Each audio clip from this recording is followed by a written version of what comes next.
President Bola Tinubu took decisive action on Wednesday by relieving Abdulrahid Bawar of his duties as the chairman of the Economic and Financial Crimes Commission (EFCC).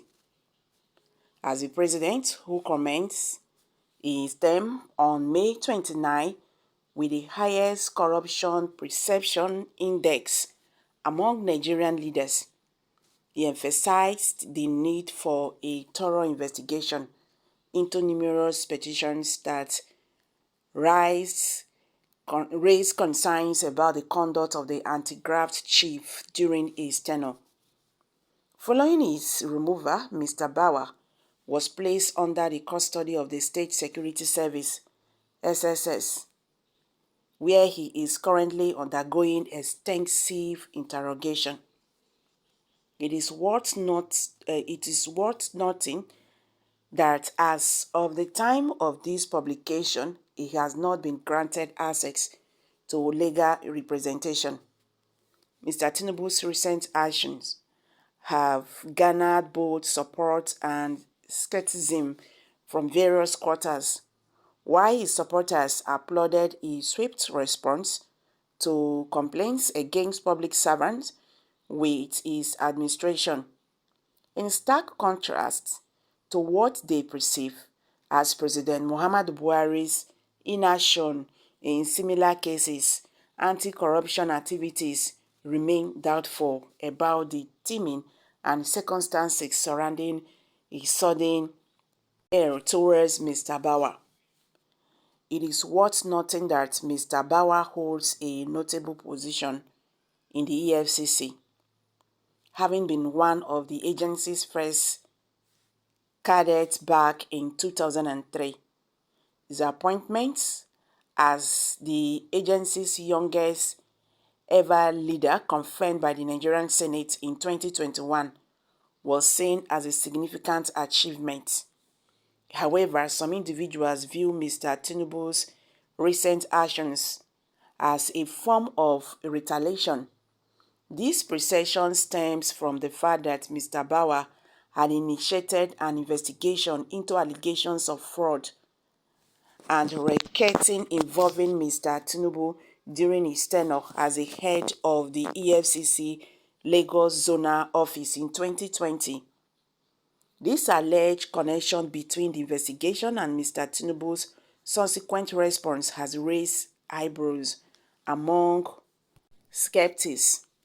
It is crucial to consider these contrasting perspectives when analyzing the motivations behind Mr. Tinubu's action. While his supporters believe he is taking decisive action against corruption within his administration, others question whether those moves are merely a response to the ongoing investigation into his alleged misconduct. The true underlying factors remain uncertain, and further developments in this matter will undoubtedly shed more light on the situation. According to an anti-corruption analyst, Sola Olabanji, we all saw that Bawar was investigating Tinubu just before he became the EFCC chairman and moved to the headquarters in Abuja. The president being so prompt in removing a man that investigated him strikes me as too convenient. According to Mr. Olubanjo, Mr. Tinubu's action also seemed to be more focused on providing some relief to his political allies who were in Mr. Bawar's side, some who were the creators of the alleged petitions used to remove Mr. Bawar. We should see this second part for what it is,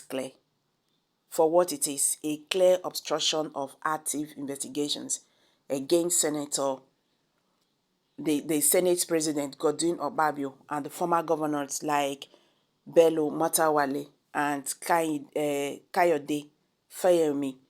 Mr. Olubajo said, the president has immunity from criminal prosecution, so he is only helping his allies in the ruling party who do not have such protections. Since Mr. Bauer began an extensive investigation of his government in one of the nation's poorest states, Mr. Matawale, who served as governor of Zamfara for one term until May 29, has been publicly enraged. Mr. Bauer was alleged offered a $2 million bribe by Mr. Matawale to stifle the investigation, which he allegedly declined. The anti-graft chief rejected the assumption, and Mr. Matawale fled to Egypt to avoid capture. Mr. Okpabio, who took office as the Senate president on June 13, has been concealing himself from the EFCC for months under the pretense of a serious illness. A criminal investigation into Mr. Fayemi, who served as the governor of Ekiti from October 2022 to October 2023, is also ongoing. He reflected the accusations and obstructed his case development. Governor Yaya Bello, for whom anti-graft operatives have previously tracked millions of dollars in Kogi cash into his wife's and his allies' international bank accounts, is another person who is anticipated to benefit from Mr. Bauer's dismissal. All claims were refuted by Mr. Bello, who also charged Mr. Bauer with victimizing Mr. Bauer's family and administration on behalf of Mr. Bauer's political foes. All these corrupt characters and their likes will now have a respite under the Tinubu government, Mr. Olubanjo said. It is disturbing and a reservoir of any major progress the EFCC made under Buhari, who was just as corrupt and different to corrupt aides and assumptions and associates.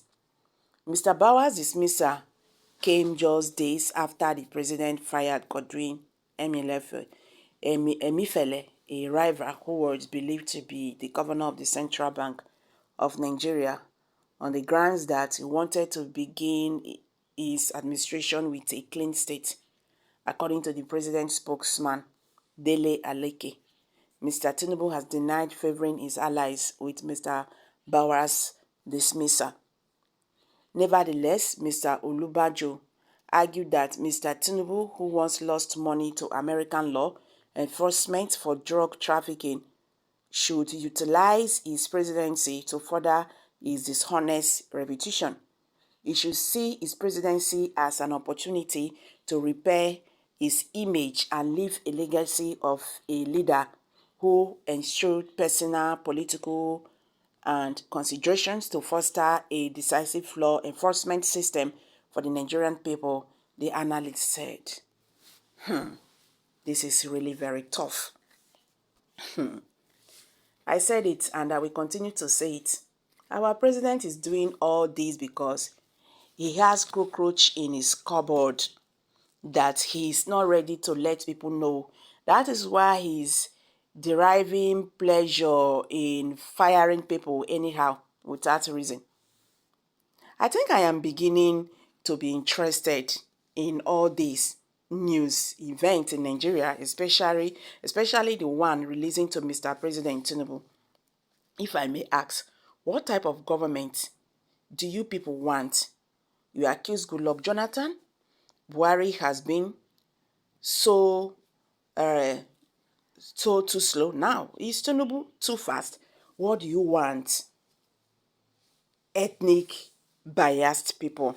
Okay, guys, these are reactions from Nigerians. Please kindly share your views below the comment section. Thank you.